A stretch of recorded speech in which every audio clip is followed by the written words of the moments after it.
este concepto lo mencionaron. Hemos visto cómo refiere al quehacer artístico, pero también a un modo correcto de vida, pero también a el ser artífices de sí mismo. Pero en lengua náhuatl vamos a ir desde lo más elemental. Tolteca viene de la palabra tolan o tula, que es un lugar que tiene tule, que es decir, donde se junta lo que es el agua con el barro, y ahí surge lo que son los tulares. Y la palabra teca, que significa oriundo de, originario de, tolteca es el que es originario del lugar donde hay tules. Pero antiguamente la palabra tolan describe a toda ciudad que hoy llamamos sitio o zona arqueológica. Y en ese sentido describe que todo lo que llamamos teocalli o pirámides como Teotihuacán, Tula, Xochicalco, todas ellas son tantas y tantas, fueron creadas, fueron construidas en un lugar donde el agua se junta con la tierra.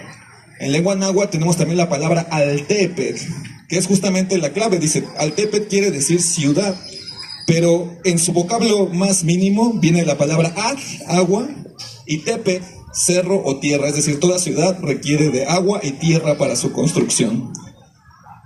Tolan o los tulan son lugares donde habitaron personas, pero también en donde se llegó a un grado de desarrollo, a un grado de estudio mayor, mayúsculo, apenas lo podemos dimensionar. Y vamos a hablar un poquito de eso, de ver quiénes fueron esas personas que construyeron esas increíbles estructuras.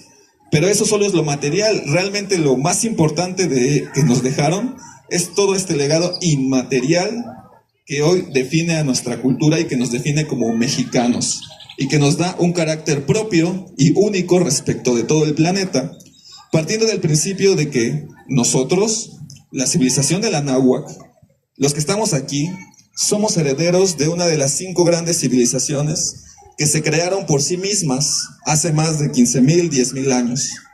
Entre ellas está China, Egipto, la India, Mesopotamia, el Tahuantinsuyo y nosotros en la Nahuacayotl. Ningún otro pueblo en el mundo, ninguna otra sociedad, solamente las que estamos mencionando, lograron resolver todos los problemas a los cuales la naturaleza y la realidad nos confronta por sus propios medios. Es decir, son culturas madres porque no le pidieron ayuda a otras culturas para resolver sus problemas. Así fueron nosotros, así fueron nuestros abuelos. Tuvieron la inventiva, la creatividad, durante miles de años, probablemente más de 30,000, 40,000, 50,000 años, de ir viendo y conociendo todas y cada una de las plantas del lugar donde vivían. Todos los ríos, todos los cerros, todas las estrellas y todo lo que en la naturaleza les rodea. No perdieron el tiempo, todo lo registraron, todo lo apuntaron, todo lo sistematizaron. Nosotros somos estos herederos que recibimos todo ese caudal que se gestó en estas tierras por miles y miles de años. No obstante, en los últimos 500 años, esta memoria histórica se ha desdibujado, se ha ido diluyendo con la llegada de otra civilización que no es una civilización madre, sino es una civilización pirata como lo fue la civilización europea. Pero más adelante hablaremos un poco de ello. Muy bien. El punto clave con el cual podemos decir que se dio el origen de la Toltecayo, que puede ser algo así como las instituciones toltecas, las instituciones del saber vivir, las instituciones del bien ser, se originaron, creemos, tenemos la hipótesis, de que fue junto con la domesticación de los alimentos como lo fue el nopal, el maíz, la calabaza, el huautli o amaranto, y todos aquellos que conforman lo que es la milpa. La milpa es uno de nuestros baluartes casi fundamentales, de verdad. Es realmente tecnología alimentaria que permitió a nuestros ancestros llevar su consumo energético a niveles tan altos, pero tan altos, que fueron capaces de construir tantas y tantas pirámides, mal dichas pirámides, que se llaman más bien tolan o basamentos en español, ya que somos la nación que más sitios arqueológicos tiene en todo el mundo. Ni Egipto ni China tiene tantos como los que hay aquí. Tenemos registrados aproximadamente 1,300 sitios arqueológicos. ¿Cuántos de esos conocen ustedes? Realmente conocemos muy pocos, pero les comento algo más. El Instituto Nacional de Antropología e Historia solo tiene abiertos al público 180 de los 1,300 que existen. Entonces, imagínense nada más qué tanto caudal no conocemos de lo que hay ahí. Muchos otros no han sido descubiertos, siguen todavía debajo de la tierra, debajo de las rocas, resguardados por sus guardianes originales. Por esa razón, el hecho de que tengamos acceso a los templos que están aquí en el Tezcatépetl es un privilegio, porque ha sido un espacio que se ha venido trabajando, resguardando de generación en generación y que ha continuado su trabajo para lo cual fue hecho. No todos los sitios arqueológicos tienen ese privilegio. En unos no nos dejan entrar, en otros no nos dejan hacer nuestras ceremonias, en otros tenemos que pagar $5,000 para que nos permitan subir a los teocalli. De verdad, en serio, están apropiados, la mayoría de ellos tienen dueño.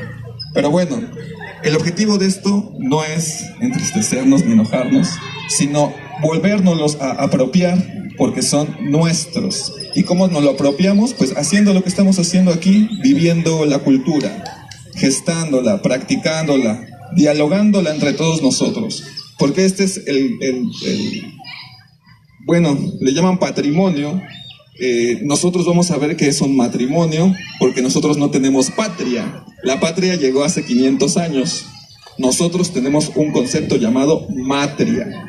La matria es esta civilización que nos alimenta, la que nos dio el maíz, la que nos dio estos increíbles sonidos que pudimos apreciar. Si observaron, en ninguno de esos instrumentos hay metal, ninguno. Todos son de puras fibras naturales, de tal manera que el sonido que de ellos emana es el sonido de la naturaleza.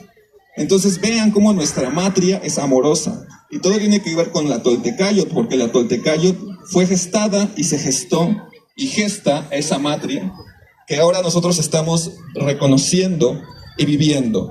La cuestión actual es que existe una patria que es, vamos a decirlo así, una madrastra malvada, entre comillas, que dice que lo que aquí hubo no fue bueno, puros sacrificios, ya saben todo lo que nos enseña, que no tiene nada que ver con lo que aquí fuimos.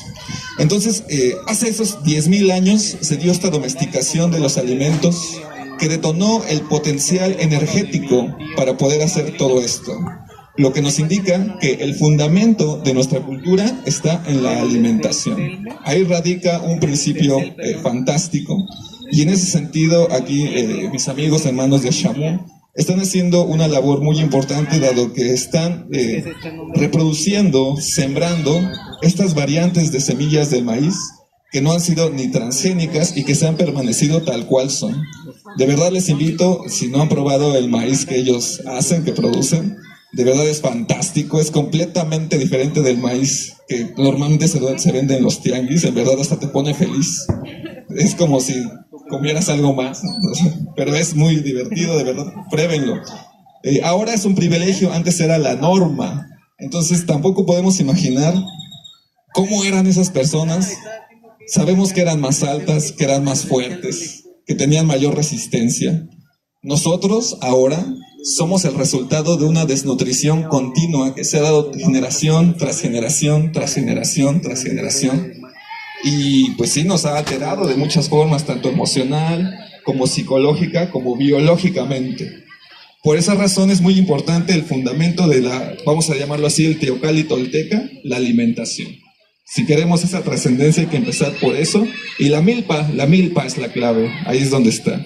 Así entonces, con esta domesticación, no solo de plantas, sino también de animales como el guajolote, por ejemplo, que es originario de acá, comienzan a darse esas instituciones que nos legan ahora, que nos llegan hasta hoy en día y que han perdurado a través del tiempo. Se dice que estas instituciones, tanto alimentarias como culturales, han permanecido, y un ejemplo de ellos es la Hermandad Blanca. La Hermandad Blanca fue y sigue siendo un grupo de toltecas, discípulos de las enseñanzas de Quetzalcóatl, que han mantenido estos conocimientos dispuestos para todo el público, para todo el pueblo. Entonces, pues bueno, Quetzalcóatl no solamente es un mito, una mitología, es también un grado de conocimiento, pero es también una apropiación, es también una parte de nosotros mismos, de nosotras mismas.